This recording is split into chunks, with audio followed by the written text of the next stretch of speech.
we want to welcome you to another podcast. This is You in Wellness. I'm your host, Kern Roberts. Today we have Lieutenant Kwame Clarke with us. Lieutenant, pleasure. Blessings. It is a pleasure to be here. Good. Definitely. I am Reverend Lieutenant Kwame Clarke, a chaplain officer for the Trinidad and Tobago Defense Force, and also an ordained member of the Pentecostal Assemblies of the West Indies, serving out of Bethel World Outreach Ministries in Arima. I've been with the Defense Force 25 years. I am the husband of one wife. Uno. One. Oh gosh, man. Today I want to just jump into the topic that's burning at hand right now. Our young men are being slaughtered in the streets, man. They're under pressure. Yeah. They're under real pressure. Tell me, what you think is happening outside there to really, push these guys into doing what they're doing right now? The killing, the gangs, the drugs. Tell me, what's happening? For me, and again, thank you for having me here, and thank you for creating this platform. And I really want to appreciate you guys for the work that you guys are doing. Yeah, man, because I believe that the voice, and the more voices that we have out there is important. But the topic at hand that you're raising, there's one word, and you may hear me use this a couple of times: poisoning. What has happened many times is that contamination has slipped in to our environment, to our society, to our homes, to our schools, to our common spaces. And that level of contamination has now crept into who we are and who we have become as a people. And what you are seeing is a symptom of a deeper problem at the societal level. I mean, when we put it on the front page and we put the figures and we put the numbers on the front page, that is what people interact with at first glance. Whoa, murders. Whoa, we now see this happen. How somebody could do that? 2 murders over the weekend, 4 murders over the weekend, and that is what people interface with. But at the underbelly of that, contamination. What contaminating them? What is this? Culture coming from another place and certain things that we have accepted as our own. And what has happened over a period of time is that it has caused the mind of not only the youth, and I need to continue to say that. Many times we say it's the young men, it's the young women, it's the youth and them who doing this. It's actually affecting all of us. Because you see it in the way that we respond to each other. You see it in the way that politicians deal with each other in the parliament. You see it in the way that adults treat with conflict in the road, in the streets. You see it in the way that somebody aggressively speaks to our next driver. You see it in the way that police officers, members of the Defense Force, prison officers deal with people who they are their stakeholders. You're supposed to serve. Yeah. Yeah. So what you're seeing is a spin-off of some of that contamination bleeding in the way that we interact with each other. Wow. Where is this coming from, right? We imported it. Yeah. You like music? I love it. You love it. But a certain type of music.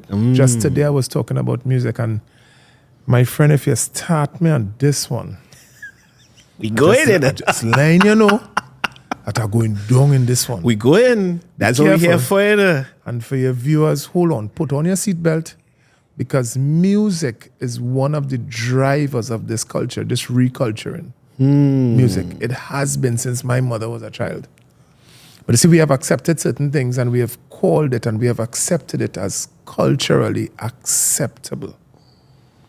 And because it's culturally acceptable, it tends to go unchecked. If I put rat poison in baby's milk, we can go check it.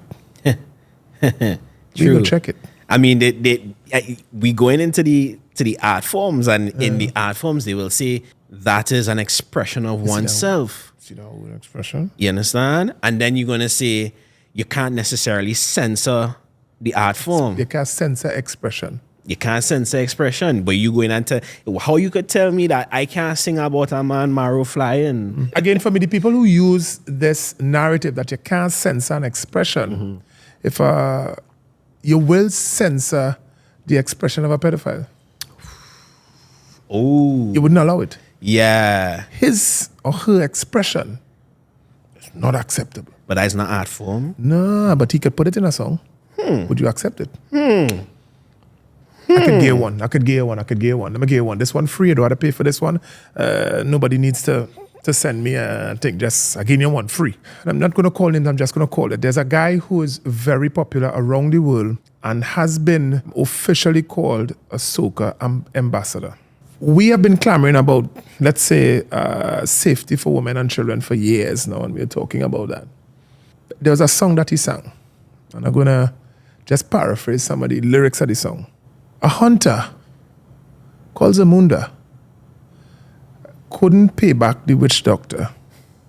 The witch doctor said to the hunter, bring your daughter. When the daughter came, and the daughter didn't want to go down, he take the potion, and then with the rhythm of the drum, the girl, which is the daughter, didn't want to go down, but she had to whine to the beat of the drum. Extortion, possible kidnapping, and inside of there, you have sexual abuse and slavery and entrapment. What you saying? However, it nearly went a road match. I'm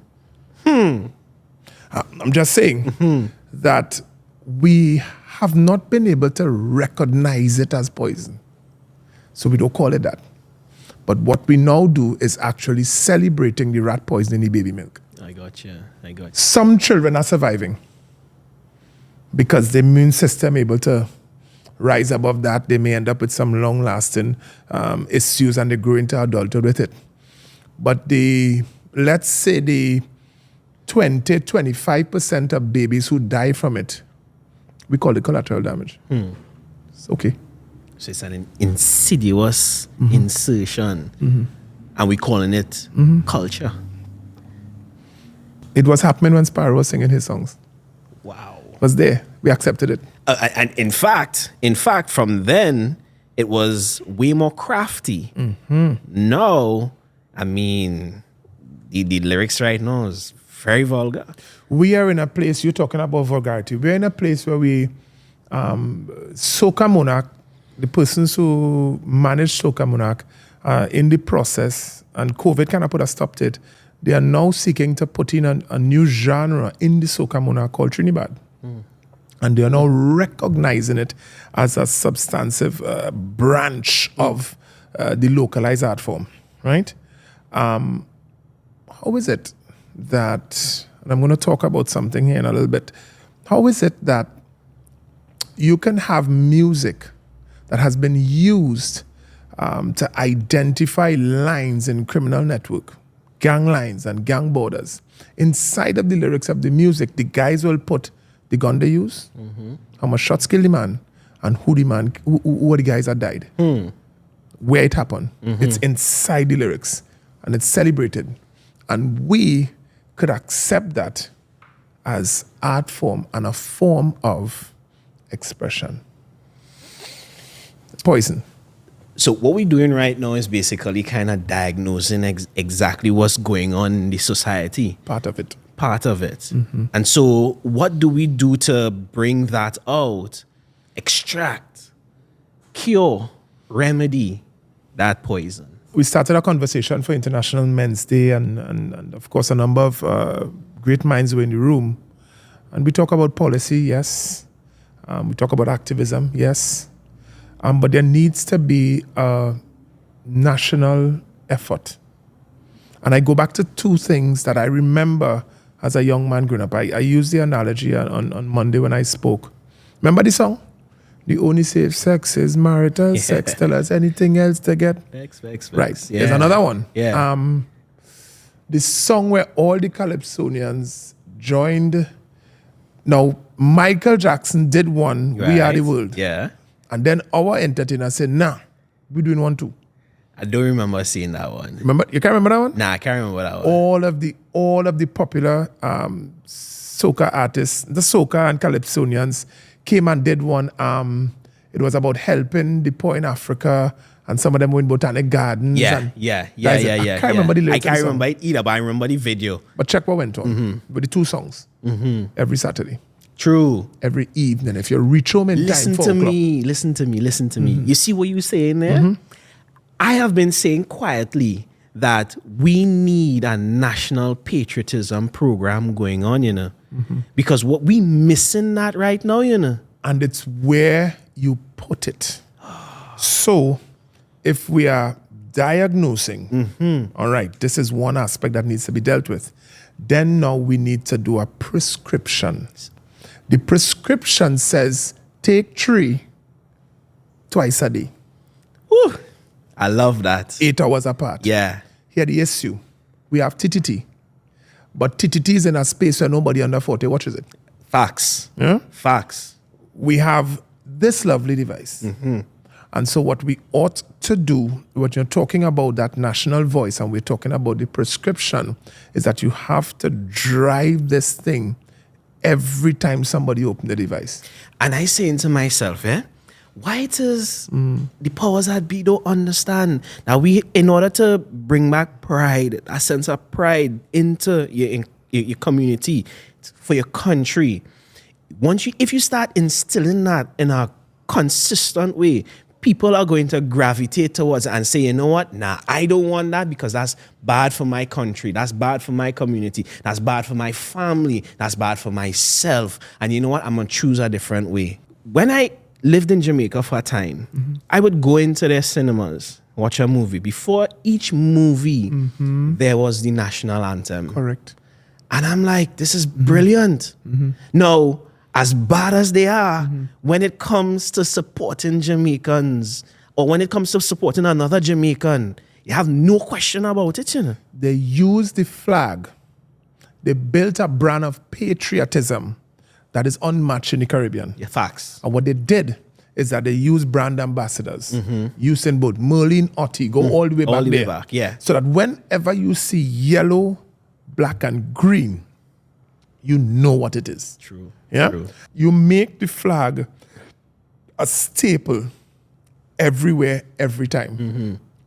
Our national anthem is seen as so sacred that you could only play that at high level or very, very significant national events. They will play that anywhere. Yeah. In a birthday party, they'll play national anthem. You know?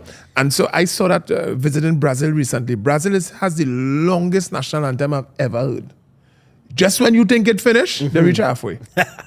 But they are singing this thing and they're going for it. I was at a function and the national anthem played 3 times. What? 3 times. 3 times. But there is that sense of patriotism that has been engendered from preschool come all the way up.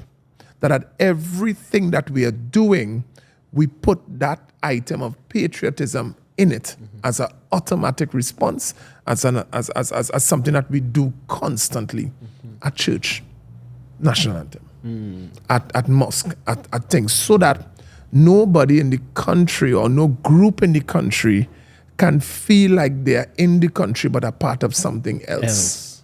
Even though you're doing something, you must still feel that you are a part of red, white, and black at every stage. I'm going to give you another one in America. Yeah, if you travel. I'm in the military, right?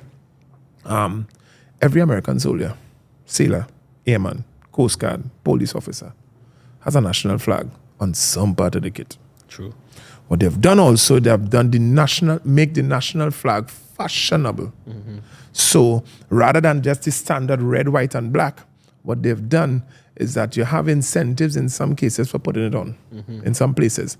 But also, you've made the national flag a symbol in people's homes. You encourage people to wear it. You encourage people to put it on their cars. At any event, you just give out flags. Yeah. You give out flags. And so that after a while, you're going to see primary school children put it on their bags. You're going to see it on their socks. You're going to see it somewhere. So that subliminal messaging and branding, without the person's permission per se, you implant it in their brain that, listen, I'm a part of something bigger. You know? And you also say the people who are coming into the country, who are coming in, that they are stepping into something that has a strong patriotic feel. Yeah. I find when I drive around Trinidad, I don't see flags hanging outside of people's homes. Right now, there are more Palestinian flag up than On every back of the car. everywhere. And I'm like, I would love to see national flags hanging off men's homes, the cars, like you say, you're walking around in your back pocket, you have your bandana with your national flag there. Yeah. I would love to see that. What has to happen? Somebody from the government, maybe somebody has to, government printry or something, you just have to print flags by the millions. And whenever we have anything at all, give out flags. Little pins, national flag, a bookmark, national flag, give it out. Give it out to anybody who's serving in public service. Make sure everybody serving in public service has a pin. You Yes. must have a pin. So anywhere you go, I left the country, went to an international conference, and people are walking towards you and looking at your lapel to see what country you're from. If you understand what I'm saying? Yeah. So inside of there's a need for that, for rebuilding that patriotic brand. What does red, white, and black mean? It has to start, and you can't say start. I am just saying, we may say it has to start with the young people, but it has to be a tag team at all levels, across the spectrum. I'm sure if I take this podcast on the road and I stand up on Independence Square and I say, what does the red in the flag mean? What does the black in the flag mean? Or the white in the flag means? I'll stop people. Let me tell you another one. Tell me. Most Trinidadians don't know what the Shakunia look like. Ooh, serious? Most Trinidadians wouldn't know what it look like. They'll pass it straight. Probably. Because it's not a flower that you see growing on national buildings. That is true. You don't see it on public buildings. You don't see it in schools. I can tell you, I've never seen a cocorico though. Never. And most people, unless you've been to Carney, have not seen a scarlet ibis. So there's a lot that we need to do as a country to promote national pride and patriotism. But who's responsible for that? Who ministry is responsible for that? It has to be a multi-pronged approach. It means, therefore, when you see these things happening across the globe in different countries, most of the time, it's a leader who sits in the chair, who has the time, 15 to 20 years, to bring that type of ideological and practical change throughout that will mandate that every government ministry does this, will mandate. So that has to come from the top where that is built, and it's kind of like institutionalized into everybody across the board. Yeah. Because one ministry taking up that fight to run with it is going to be carrying a millstone uphill. Clang my glass here, partner. Take a drink for that one.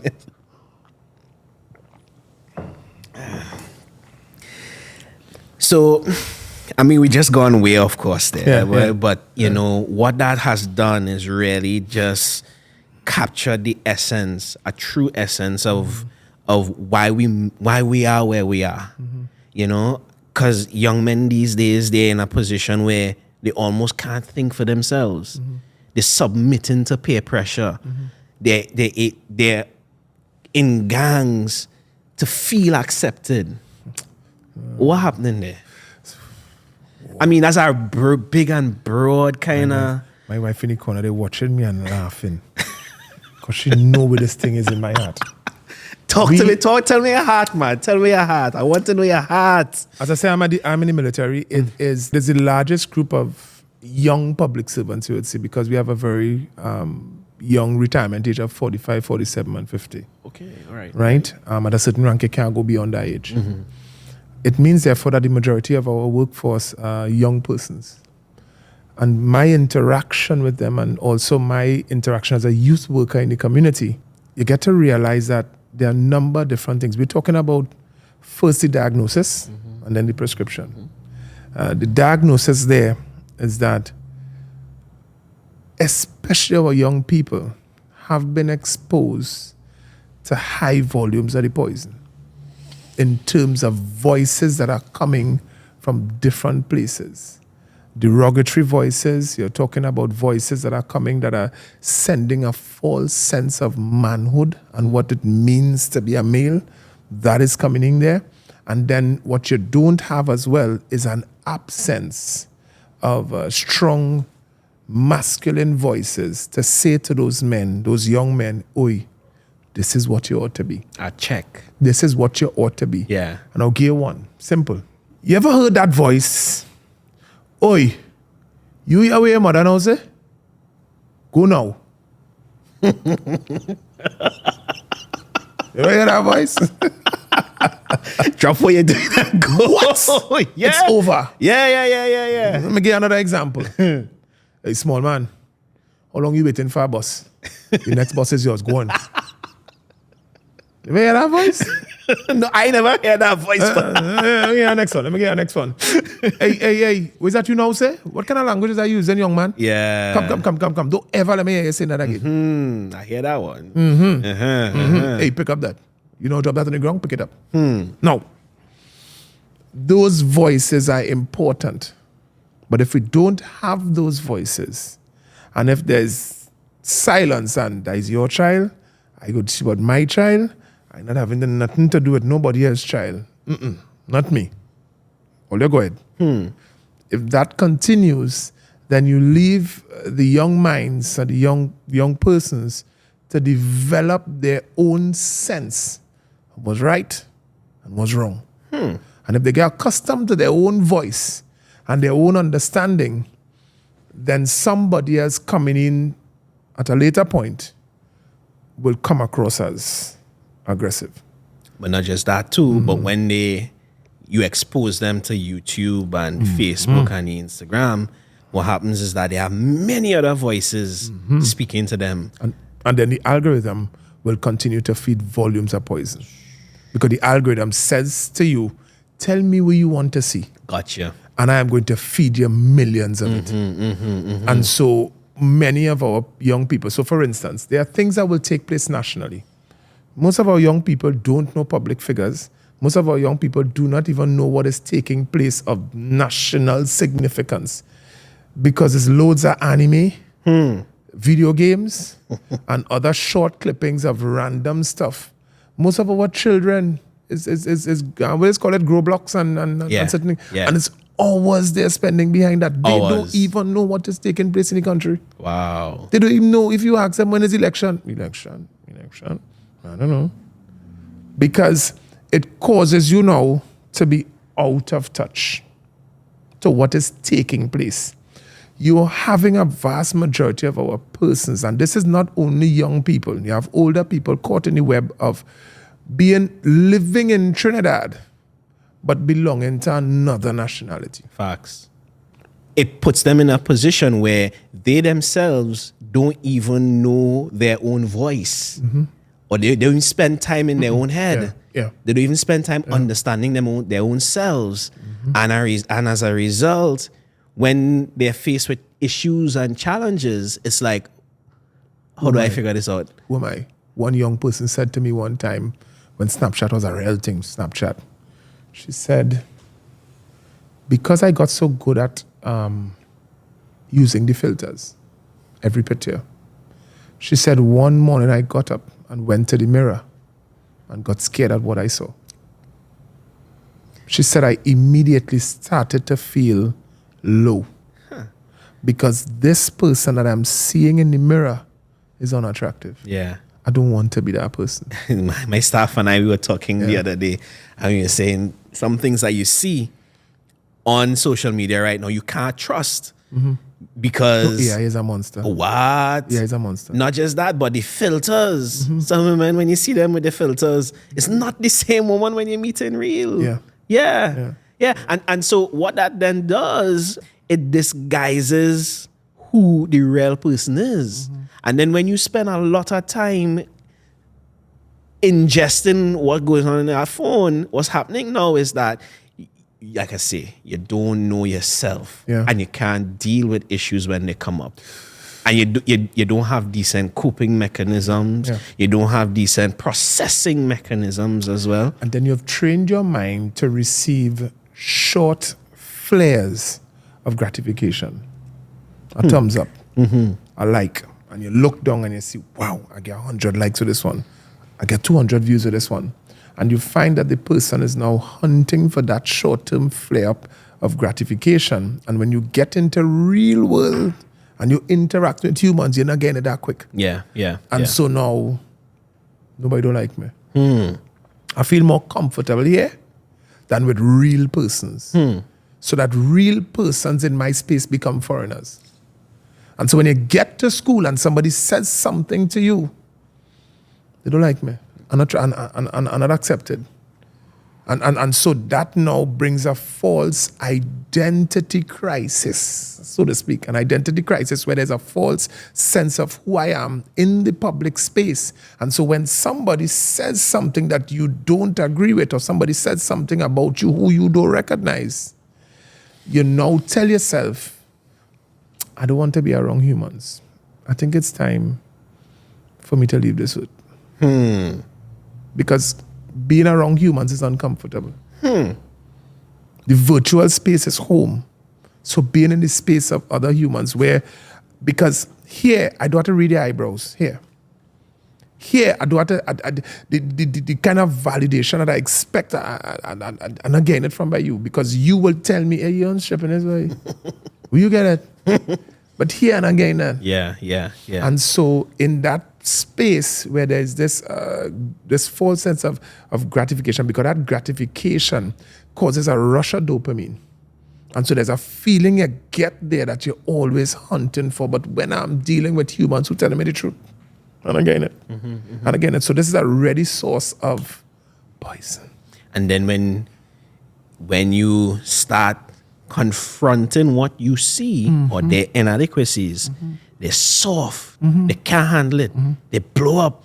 Who is you? Don't come and tell me nothing. You can't tell me that. Who is you? You're not my mother. You're not my this. You're not my that. Yeah? Sunday morning, I went to Maloney before I went to church. And I went to Maloney to a basketball sweat somebody invited me to. And in this sweat, older guys, I remember he was one of the younger guys. And somebody hit me. So, ooh, well, all right, brethren. The next tackle, of course, he felt the brunt of it. I said, oh, and he flipped. At the end of it, hey, good game, boy. No. Where's the value of that? The value of that is learning to deal with confrontation. The value of that is learning to take a hit and to not allow that hit to resonate so deep that it shatters your sense of who you are. Yeah? And so what happens in those spaces, the importance of going river, the importance of going to the field in a sweat, the importance of having those social interactions is that you can now literally in an emotional context, toughen your skin. Yeah. So that when somebody says something that has the ability to cut like a knife, hey, okay, so that way you say, okay, not with me. And you could let that slide off your back, as my mother said, like water down a duck's back. Yeah. But because you are not spending time in that socially harsh place, and you're spending more time in a Safe virtual space that you can control the content, and you become a professional interactor, so to speak, in that context. Then I rush home when I finish in school. I rush home there because that is where I want to live. And so now when things happen, you get to be an adult. You get into an environment where a boss doesn't know you, but he has a demand upon you. And there are some others who competing in that space and don't like you because you now come and I need to make a heads up. That is something that could now become so mentally discombobulating. I like that word. Yeah? That it can throw you off, and that is where now we start to see feelings of low self-worth and wanting to take another channel which is outside of this world. And so that is why we are seeing, for the most part, some of the things, because in a real sense, we had a whole thing about a 15-year-old who committed suicide and so on and so forth. And the mother said something. She said, the bullying caused my child to kill himself. And I had to put my hand in the air and say, no. Where his mind was, he couldn't confront the bullying. So the problem was emotionally, he wasn't strong enough to be in that social space. Yo, you got real people fighting you. Of course they will fight me. But will you take a child who is autistic and put him at a level 8 autism, will you take that child and put him in the public school? No, you wouldn't. Because you will identify that he is not fit for that space. And that space could cause more damage to him. So you now need to craft, or you may need to get him to another space where the persons in that space are specially trained to deal with the fact that there is a disability. But how do we measure emotional disability? When emotionally you're not at that place to interact with the average human. So we're talking about an emotional gym here. That's what we're talking about. And many people are at different levels. Yeah, and so That what the school is. That's part of what the playground is. It's an emotional gym. That's what it is. That's what it is. That's what it is. So you're saying that homeboy wasn't in a place emotionally to handle the traumas and handle the interactions. So anywhere you go, we talk about safe space. But the truth is the majority of spaces we interact in is not a safe space. That's facts. And so what are you going to do when rain fall in? You're going to blame the rain? Or just stand up and get wet? And so what we ought to do, you have to know which spaces you will pull out your umbrella and which spaces you'll just take the wet. And so emotionally, because we would treat the school system as an unsafe space, and in some cases, yes, it is. But what needs to happen is that an emotional gym, which in one space is the home, has to be equipped and has to be used in such a way to strengthen the mind of those therein. Yeah. So that as a pastor, there's a scripture I use a lot. And it's train up a child in the way that he should go, so that when he gets old, he will never depart. Yeah. Here's the interesting thing with that. If I put a tattoo here, I can't depart from it. The person who implanted that had an intention to put that in a permanent fashion, so that there's nothing really that I can do to depart from it. Even if I try to laser that thing, it will leave a scar. So in the same way, the teaching and the things that will build testicular fortitude, the things that will build character, the things that will build up natural responses to certain things, the things that would build our mind and our emotional responses have to be built in such a way when that child grows, he wouldn't depart from it. He cannot depart from it. Even if he strays, that teaching's still there. True.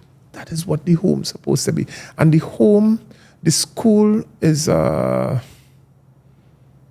supplemental entity to the home.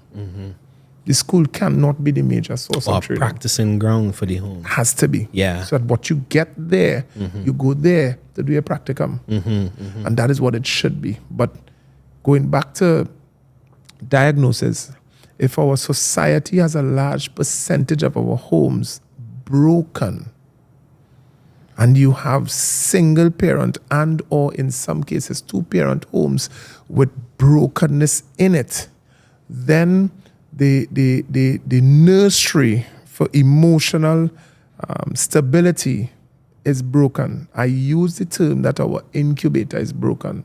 If that is not working, then you are sending people unprepared onto the practicum ground. They're going to fail.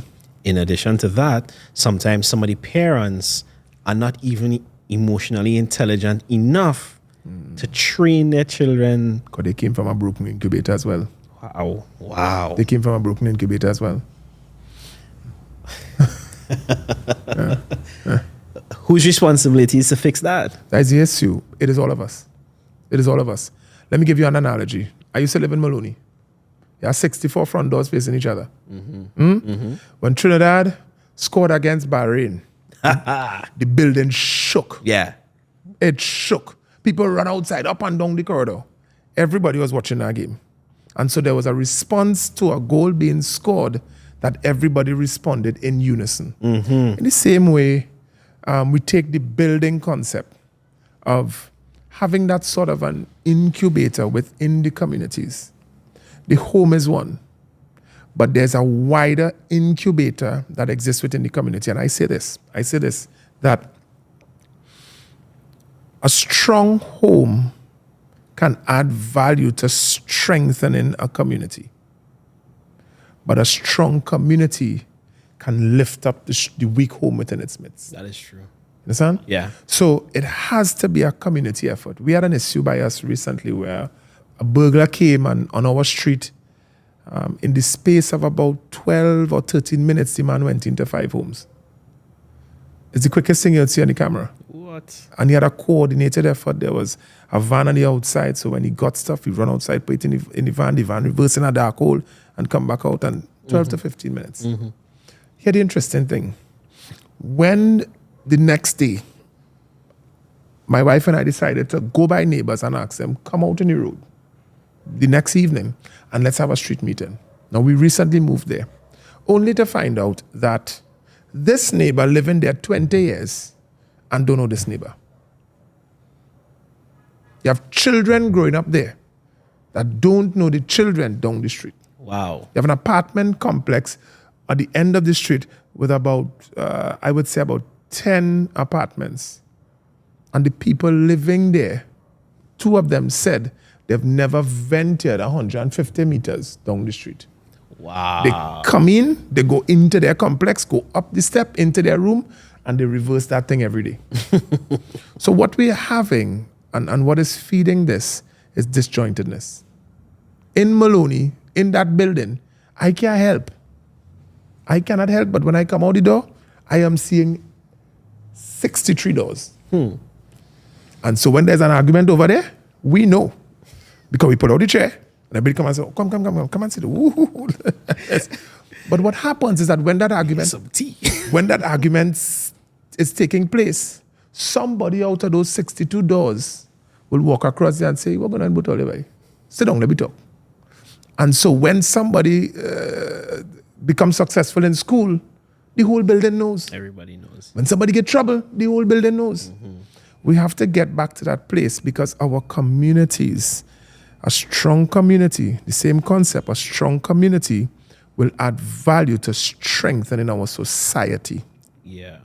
Yeah? Yeah. So it has to work this way before it starts to work this way, before it's reciprocated the next way. Gotcha. So you build strong homes that feed into strong communities feed into strong societies. And then the society could now turn back to help weak communities. And a strong community could help weak homes. So it's a build up to feed down. To feed down. Yeah. Yeah. So in there, that is prescription wise. Who has to fix it? We all have to fix it. My wife and I decided, listen, we're going to form a group chat. And every so often we come together, pull everybody together and have an interaction with each other. It has to start there. Has to start there. So what are some exercises that somebody could do in that emotional gym to build themselves up? Man, I don't like when people talk to me harsh as cower and as kind of go in my little corner or something like that. I really not the type to be frontish or, confront somebody. What I need to do to come out of that? 2 things. Let me use my military background and I'll couple that in terms of my work as a pastor. 1, there is value in speaking to yourself and positive affirmation to yourself every day. You have to speak to you. What you are saying to you feeds into who you become. If you say to yourself that I fully dance, guess what? If you sing it every day, I am a bacchanalist, I worthless. Is one. One is Out that of the abundance of the heart, eh? yeah, because what we are doing is that we are saying things constantly to ourselves, about ourselves, that starts off as very debilitating and very dehumanizing. We are saying that to ourselves. Wow. As a people, we put it in songs. We accept it in movies. We say it to each other. And so we have to now rework the way that we speak to ourselves, about ourselves. Here the issue. Second part of it is that is difficult to do by yourself.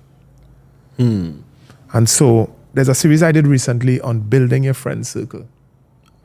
And so there's a guy that walked the earth, very popular guy, just now is his birthday.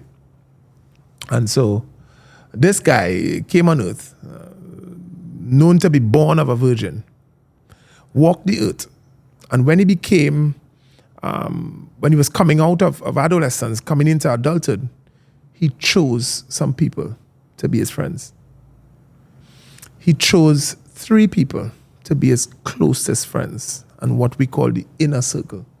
And then he chose about 12 or 13 to be his outer circle. Interestingly enough, and I did a teaching on this, which is your inner circle helps to feed your purpose and your person. But your outer circle feeds your purpose. True. Because there are some things that you speak to people in your inner circle with about your person. Yeah. And them outer circle people don't need to know. They don't need to know. They may not need to understand. The interesting thing inside of there is as you progress, there are some people that you may need to swap out. Yeah. So there's some inner circle people have been there with you for a period. And because of where you're going, sometimes you may need to say, hey, thanks for coming. I'm vexed with you. Yeah. But thanks for coming. Yeah. And then sometimes one of the periods that I often see is when somebody is getting married, you have to rework your circle. Because now you're moving into a different dimension of your life and of your progress journey. And now you need to align yourself with persons who understand where you're going. So I just always get scared when I'm doing a wedding and I look at the bridal party and nobody on that bridal party married. I say, Lord Jesus, look at drama. Because nobody there could tell you, hey, there's where it is do. Yeah. Yeah. In some cases, as you progress, even members of your family, you may have to now reposition them in your circles. Oh, facts. Yeah. Yeah. And so that is why there are some times in your life you may need to leave, and then at some point you cleave. It's dangerous when you are trying to move forward and persons in your circle can't understand where you're going and they can tend to hold you back. This man that I spoke about, there was one time one of his closest friends and one of the persons who were in charge of the group's money made a deal. He wanted to go on Batida. And the guy said, understand what you're going to do. But whatever you're going to do it quickly and go from here. Meaning, there are times that you have to make decisions and reevaluate your circle and cut, shave, and in some cases, add new ones.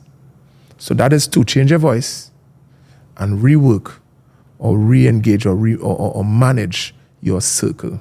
And the last one is rework your diet. We're talking about gym. Anything at all. People just feel you're going in the gym and you're going to work out, and you feel you're going to get results. 60% of your work towards health, fitness, is what you put in your mouth. True. In the same way, when we're talking about this emotional stuff, you have to be careful what you feed yourself. What you feed yourself. And part of the feeding I just spoke about is what you say. True. The other parts of it is what you look at. Yeah. And what you listen to. What you feed yourself on. So that is very, very, very important. And that is, for me, that's one of the bigger ones. And we just spent a whole lot of time talking about the social media, talking about foreign influences and so on and so forth. I think some healthy things that people ought to do from time to time is to cut away. There was a time that I was really seeking God and seeking to cleanse my mind and my spirit from certain things. And I took, I think, something close to a month. Came off of social, Facebook. I actually deleted the app. Instagram, TikTok, deleted it. And quieted myself. People would say, watch now, I ain't see you, you ain't do no video. We just going on with you. And I had to say to them, now, I'm taking a little detox. Because even though I'm doing good on it, even that good can become overwhelming. That is true. And could overtake you. It can. And you can become a slave to doing good at the expense of your own Personal. health, Yeah. of your own emotional strength. Yeah. And so you could find yourself giving until you have nothing more to give. And so that part of it in terms of what to feed yourself, another, as I said, is to take time to detox, silence everything. Take a vacation, go somewhere, take some time. I do something every week that I call humbling exercises, which is take a ride by myself.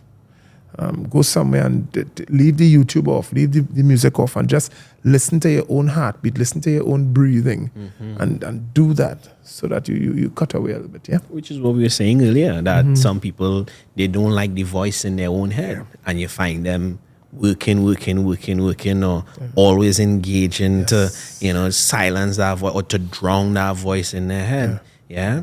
But I want to go back. Suppose I'm a young man, and I'm in a gang. What advice you have for me, man? What to do inside of there? I hear in your voice, I hear you, you're tugging at my heart a little bit, but inside this thing, inside this organization, and it's kind of hard to make a move. And when I look around, the core of my friends is who inside of there.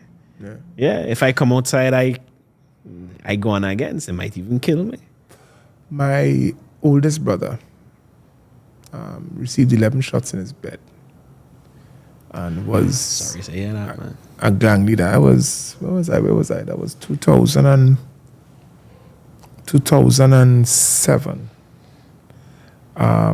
It's a guy I kind of looked up to because he had real weight in the community.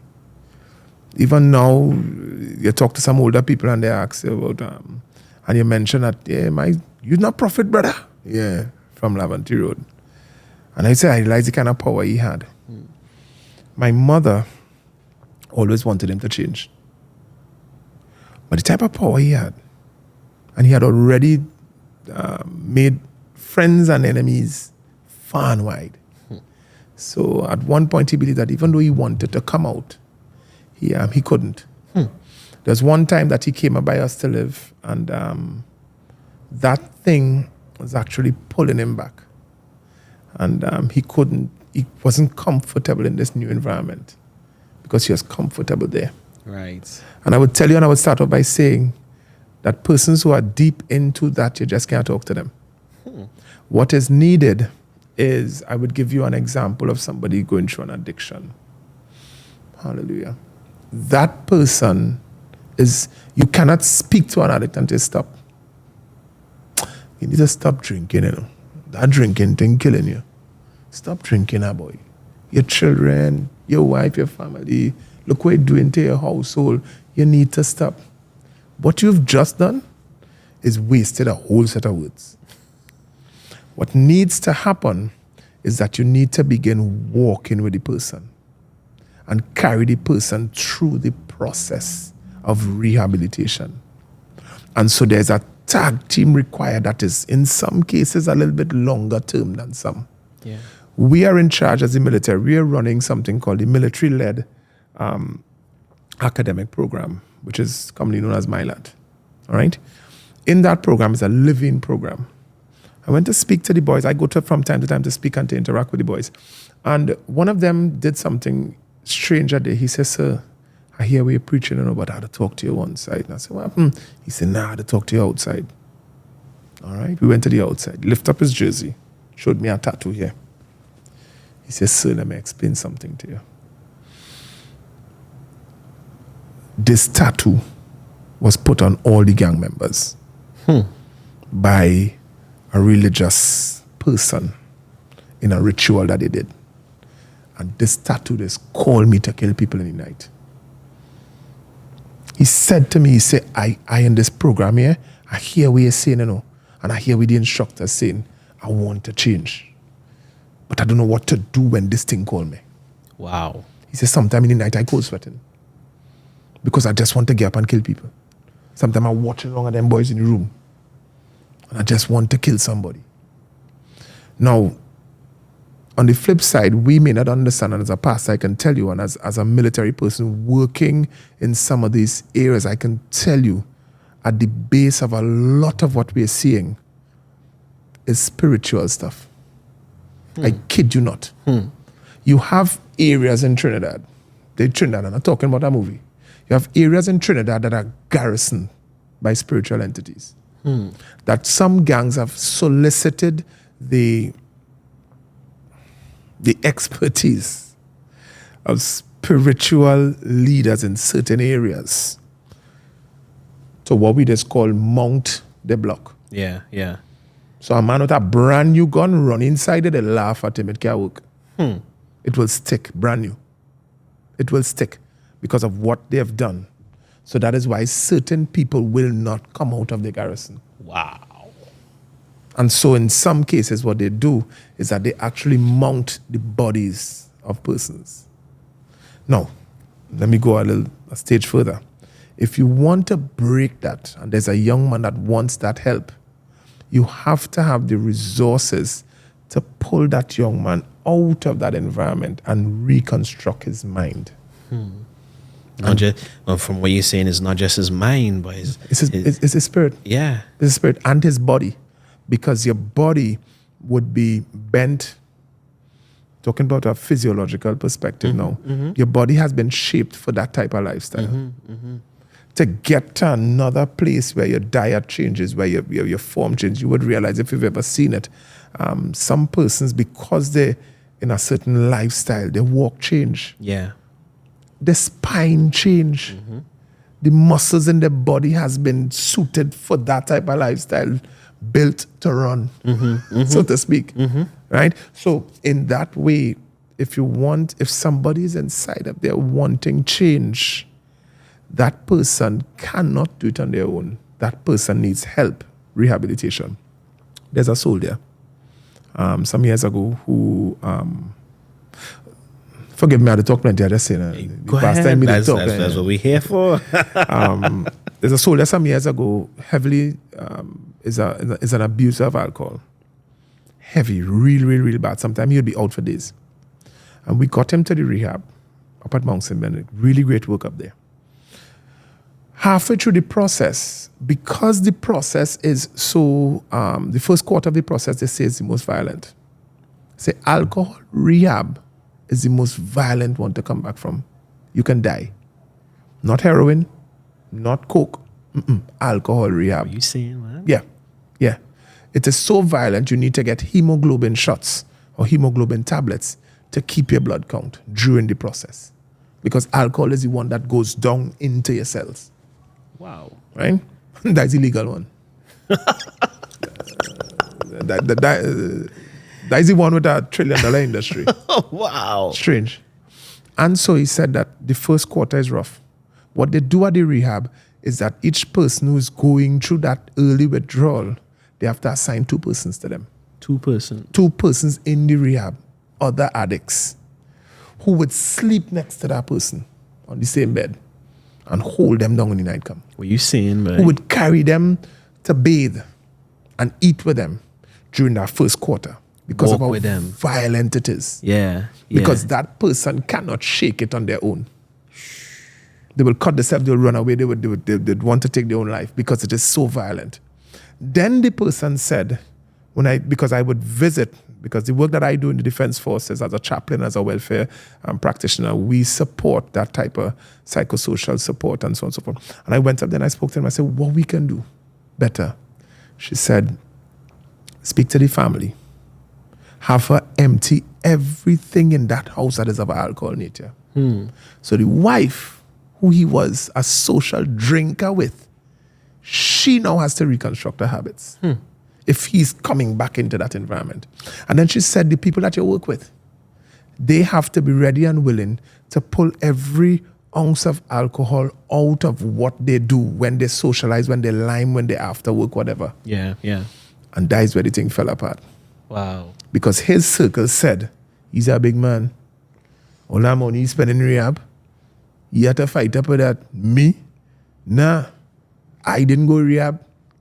So he had to fight up with it. So when we took him out of the environment and we got him the rehab and the help, and he came out detox after 15 weeks, where are you going to put him? Oh my God. So the same young man from Milat, Yeah. when he was approaching his exit time in the program, became very anxious. What will I do next? We have students from Milat who leave our program with promise, real change, and die within a month. Because somebody from an opposing gang or one of the own members watch them like, well, you feel better than we? You blood in, blood out, but you're mad. Serious? Yeah. We've had people like that. One of my friends who's an instructor, he cried. Wow. At the funeral, he said, but I put so much work into this young man. Wow. But the problem is, after that 2 years period, if we dump them back in the same poison, muscle memory kicks in. Or you clean the liver so much. Yes, but the contaminants, the people inside of there will draw them back in. The poison kill them. That's it. Wow. Yeah. So many times there's recidivism. Many times people in the rehab, there's reintroduction, and sometimes when they go back more into the habit because the environment that they have returned to has not changed. Wow, you're just blowing my mind right now. Boy. Yeah. Or not just that, but even, like I said, from Sparrow time to now, if you listen to a Sparrow and you listen to a Vibes Cartel now, it's two different... Same message, but different delivery. Yeah, and so it's gotten worse. Mm-hmm. And you take somebody out of that and you put them back, it gets worse. Mm-hmm. As time goes on, it gets worse. Yes. And you're putting them back into an even more toxic environment. Yeah. And then that person makes a child. Then that person makes a child. Then the cycle continues. And then that person becomes a grandparent. And so understand what we are facing as a society, as a people, to reverse that. Where's the hope, though? The hope? Yeah. Go right back to the communities. I would tell you as a pastor, my honest belief is that there is hope in God. There is hope in the religious organizations working with community, working with state entities to bring about that holistic, moral reworking. I visited Panama. The Defense Force sent me to observe something in Panama. Panama right now is going through a change, a national change program. Remarkable to see. And so what they've done is that there's a man by the name of John Maxwell who they have invited to come in. And with his team, he worked with key leaders in different areas, sports clubs, teachers. They started at the schools. Mm-hmm. And he worked with schools and businessmen. Mm-hmm. So he worked with the people at the malls. And what they did is that through carefully crafted programs, once a week programs at the schools, they put it in the syllabus. And at the malls, the businessmen put it in a weekly routine that we will sit for an hour every week and we would talk about moral reconstruction. What does forgiveness mean? What does respect mean? What is effective communication? And you have that talk about, and you have that constant interaction for months. Mm-hmm. And slowly but surely, our diet starts to change. And then at a national level, they go to the government and say, listen, it's time for us to outlaw certain things in our music, on our social media platforms, outlaw certain things. So nobody can sing anything that is morally decadent. Mm-hmm. You can't sing anything and put it on a platform that is destructive or supports crime or whatever. So from that side of it, you have the legislating and the policing, but from the other side, you're talking about moral reconstruction across the board. You understand? So those are some techniques. I mean, I looked at it. I have these things in my mind. I have these things, but for me as a military person, where do I carry it? I mean, it really does sound as though there needs to be a movement. Mm-hmm. Yeah, it's not just a one person thing. Mm-hmm. It's a national movement to get people to rebuild the moral fabric of the society. But it can't be driven by yellow and red. Yeah, it can't be driven by them. Yeah. Because and not just that, you can't expect the police to do everything. No, the police aren't designed for that, no. Yeah. Protect and serve in another building community. We put some things on people because we look into past blame. But the reality is that we had to do it. We had to do it. So if you have activists that come together. As I said before, you have church and non-profit organizations have to come together. Let me give you this. In 2017, could you remember the floods that we had that affected Trinidad? That was a devastating but beautiful time. Right. When you look at the countries that have been able to rework the moral fabric of their society, it either came because of severe and or acute conflict, either came out of economic turmoil that lasted for a significant period, or it came because of war and turmoil regionally, where the people have no choice. Yeah. But to put down these lines and come together. And I saw people come together, man, taking their 4x4s, their high truck, their high locks. The people from the Caribbean Swamp bring their boats up. Bring the boats and deliver food to people, carry people in, carry people out. The roads got paved for free. People did things out of the abundance of their heart. And it's just like, we have the capacity for so much good. But because God continues to answer our prayers, we remain inexperienced.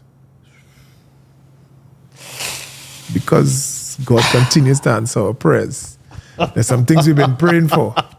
Sometimes this may sound bad, but sometimes there are some things I wish God says no. No.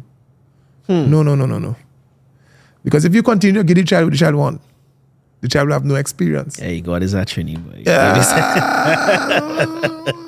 and so, if we are rebuilding it, obviously we can't cause something bad to happen. That is not the solution. Although there are some governments, not in other places in the globe. We can't cause something to happen. What you do is then, it has to come from the underbelly, from the people.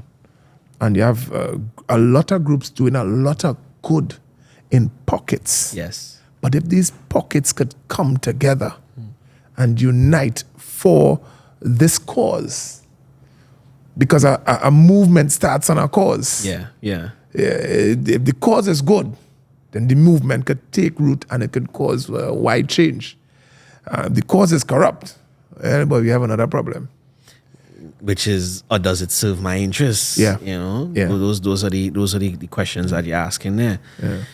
Oh wow, boy. This is heavy stuff, boy. This is nation building stuff. It is. Yeah, it is. The only safe sex is marital sex. I remember that. Tell us anything else. I remember that. We had to use that template. Yeah, and they had the song with some national. What was it, boy?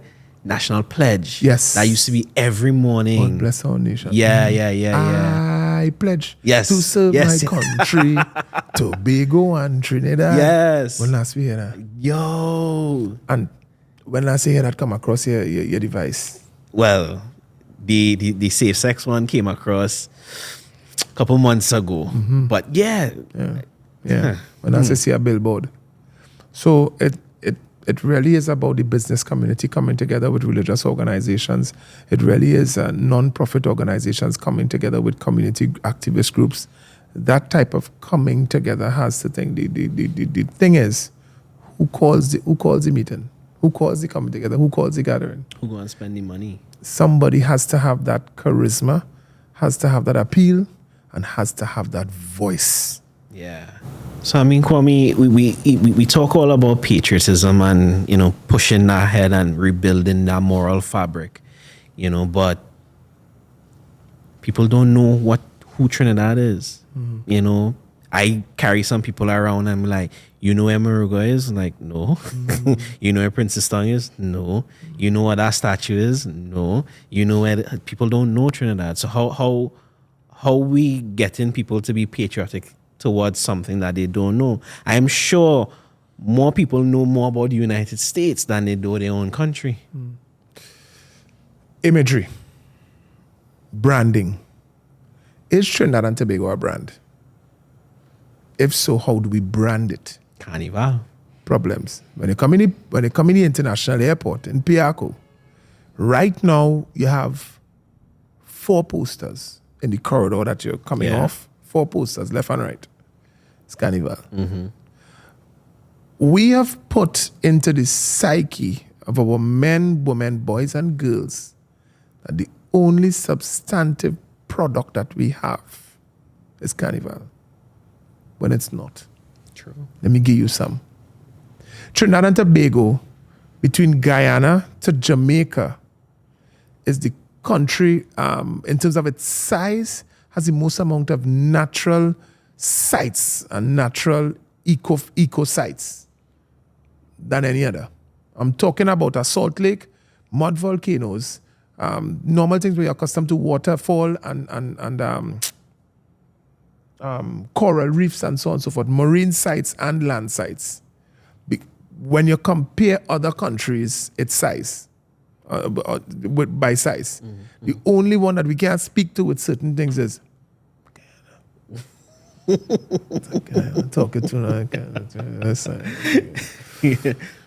St. Lucia, and I'm not saying this in any derogatory way. So St. Lucia has marketed their brand to suit a certain clientele. And so they build everything around that. They teach that in schools and they pump that in schools. Barbados, same thing. Barbados have beaches and 2 caves. That's it. But how they brand it. In the same way, red, white, and black and what we offer, who we are, needs to be something we need to treat like a brand and treat all of our citizens as brand ambassadors, including our children. So you start from teaching them the thing and put in certain things about history and about who we are, where we are, in certain things. I cannot understand that somebody could come in a cruise ship in Trinidad for a 6-hour stay and visit places that Trinidadians have not been to. That is true. Can't understand that. Facts. I can't understand that. Yeah. Yeah? We have a lookout in Paramin. We have a salt lake. Some people don't even know that a sulfur lake, in down the islands. We have 3 large mud volcano sites, among all of these things. And even who we are as a people, we talk about the Kokriko and the Scarlet Ibis. These things we don't know. And so the teaching is one thing, but the other thing is branding. Meaning, I'm glad to see that PTSD changed the color of the buses from white with a touch of black and red to red with a touch of white and black. And so these simple subliminal images can go a long way. The national flag being posted, as I said before, every government building, but not just as a administrative national thing, but it must be done also in other places. We're supposed to be seeing down the promenade, national flag. True. And so that if we treat it like a brand, it's easier for it to connect with our people at every age. It should be something that we are seeing. We should have each basketball court, each public court should have something written on the court to do with watchwords, to do with different things. So that imagery is subliminally taught. Sometimes we say it needs to be put into the schools. Yes, but we don't always learn in that environment. We can pick up things subliminally, by the way. Right? So our billboards coming up the highway supposed to somewhere at every traffic light. You're supposed to see something or somewhere to read something and something like that. And those techniques, I believe, me personally can help. The reason I'm saying that is because we do it in the military.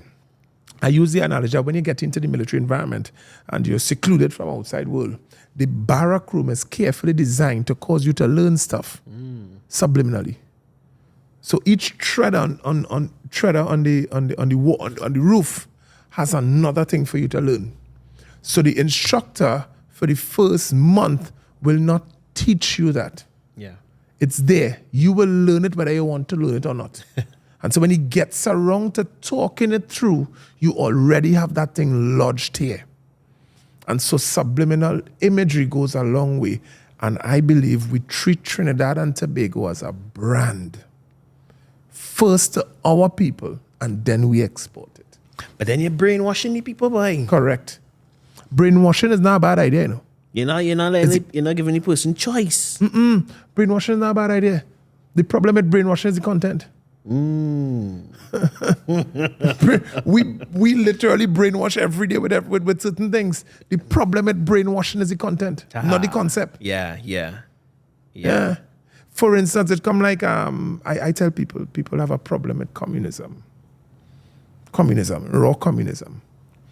But communism is a God idea. The biggest communist book on the planet is the Bible.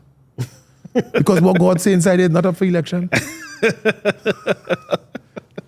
and so concepts like those, there are some things that we've caught on to, and that in that question that you asked, well, of course, the liberal thought about everything. There are some things that are government and leadership in a country, in the home, within the school, within the community. There are some things that are not up for debate. Mm-hmm. True, that's true. And I can't debate everything with you. Yeah. And if this is the brand and this is what we're going with, either you want your passport or you don't want it. Your visa, you don't want it. You know who did that? I'll give you an example. You remember the Rwanda genocide?